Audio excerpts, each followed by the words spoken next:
আমাদের তো শুরুটা হয় আসলে সিনেমার মাধ্যমে, আসলে শুটিং করতে গিয়ে প্রেমে পড়ে দেন বিয়ে শাদী।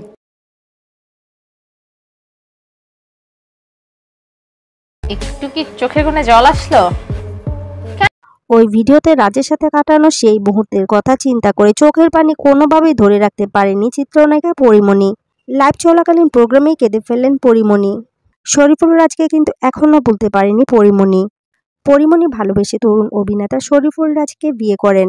তবে 2 বছর না যেতে ভেঙে যায় পরীমণির সংসার। পরীমণি বলেন, রাজের সাথে কাটানো আমার জীবনের সবচেয়ে সেরা সময়। তখন রাজ একটা ফেরেশতার মতো ছিল।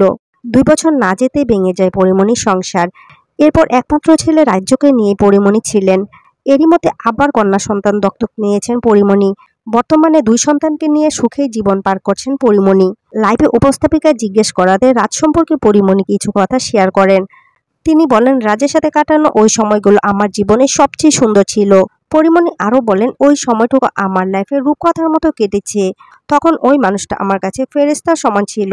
তাই বলে এখনকার মানুষের সাথে তার কোনো মিল নেই। আগের রাজ আর এখনকার রাজের সঙ্গে আমি কোনো মিল পাই না। তাই আমি আবেগ ধরে রাখতে পারছি না। সময়টাকে অবশ্যই মিস করি। আগের মানুষটা আর নেই। আগের রাজ আর এখনকার রাজের মধ্যে অনেক পার্থক্য। তো ভিউয়ার্স, পরীমণির সাথে শরীফুল রাজের এমন সম্পর্ক নিয়ে আপনাদের মন্তব্য কি তা কমেন্টে জানাবেন অবশ্যই।